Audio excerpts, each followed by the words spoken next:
बस थांब्यावरही वाट पाहणं, लोकलमधील गर्दी, रस्त्यांवरील ट्रॅफिक, महाराष्ट्राची ही रोजची वेदना कमी होत आहे एकनाथ शिंदे यांच्या माध्यमातून.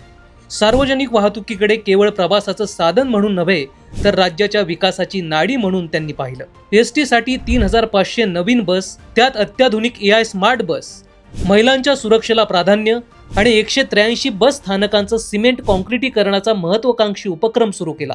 मुंबई मेट्रो, मोनोरेल आणि रेल्वे प्रकल्पांना गती दिली. पनवेल कर्जत लोकल लिंक, वसई पनवेल प्रस्ताव, बुलेट ट्रेन स्टेशनचं मेट्रो आणि लोकलशी इंटिग्रेशन हा फक्त विस्तार नाही, तर मल्टी मोडल महाराष्ट्राचा आराखडा आहे. त्यात भर म्हणजे water taxi, Mumbai water metro, समुद्राखालचा टनेल, हायपर पूल सारख्या भविष्यातील संकल्पना ज्या महाराष्ट्राला प्रगतिशील बनवतील.